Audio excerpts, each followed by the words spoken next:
عدیل نہایت بدتمیز بچہ تھا، اس کے ضعیف دادا اس سے بہت محبت کرتے، لیکن عدیل کو ان کی ذرا سی بھی پرواہ نہیں، وہ ان کو کچھ سمجھتا ہی نہیں تھا۔ دادا الفاونچا سنتے، اگر وہ عدیل کی بات نہیں سوان پاتے تو عدیل ان پر غصہ کرتا، چیختا چلاتا، گھر کے ملازموں کو بھی بات بات پر جھڑکتا، دروازے پر آنے والے بھکاری کو دائت کارتا۔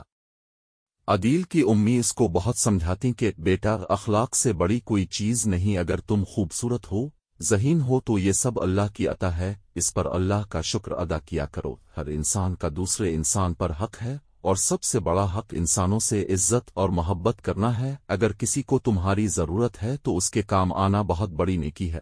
اگر تمہارے دل میں دوسرے کے لیے درد نہیں تو تم کبھی اچھے انسان نہیں بن سکتے۔ اوروں کی خاص طور پر ضعیفوں، غریبوں اور محتاجوں کی مدد کرنا بھی عبادت کے برابر ہے، اور یہ وہ فعل ہے جس سے اللہ بہت خوش ہوتا ہے۔ امی کی باتیں عدیل ایک کان سے سوان کر دوسرے کان سے آڑا دیتا، ان کا مذاق الفاڑتا اور ان کو ستانے کے لیے ہر وہ کام کرتا جس سے وہ منع کرتی، خاص طور پر اپنے دادا کو بہت ستاتا تھا، حالانکہ وہ عدیل سے بہت محبت کرتے تھے۔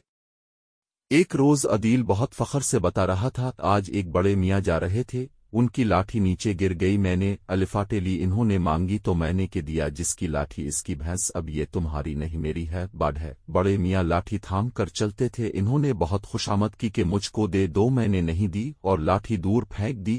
اتنی دیر میں حماد آ گیا، اس کو خدمن خلق کی بیماری ہے، بھاگ کر اس نے لاٹھی الفاٹے آئی اور بڑے میاں کے ہاتھ میں لاٹھی دے کر ان کا ہاتھ تھام کر ان کو سڑک پار کروا دی۔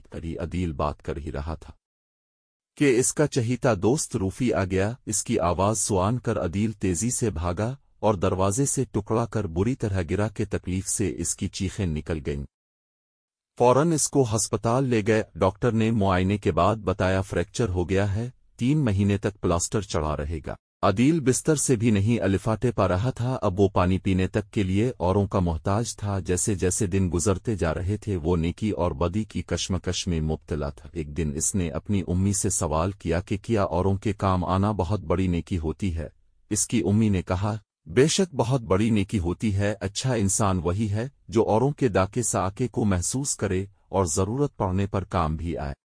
لوگوں سے اللہ بھی بہت خوش رہتا ہے، سبھی محبت کرتے ہیں، اور وہ جن کے دل میں محبت، ہمدردی اور رحمدلی نہ ہو، وقت پڑنے پر کترا کر گزر جاتے ہیں، انہیں کوئی بھی اچھا نہیں سمجھتا۔ امی، میں تو بہت بارا انسان ہوں، انسانوں کے ساتھ بارا سلوک کرتا ہوں، اگر میں لوگوں کے زیادہ سے زیادہ کام آؤں تو کیا اللہ مجھے معاف کر دے گا؟ کیوں نہیں عدیل، اللہ ضرور معاف کر دے گا، لیکن کیا ہی اچھا ہو کہ تم نے جن لوگوں کے ساتھ بارا سلوک کیا ہے ان سے بھی معافی مانگ لو اور اللہ سے وعدہ کرو کہ آئندہ یہ غلطی نہیں دہراؤ گے انشاءاللہ۔ امی، میں نے سب سے زیادہ دادا کو ستایا ہے، ضعیفی کی وجہ سے، وہ اپنے جو کام نہیں کر سکتے آج سے میں کر کے دوں گا۔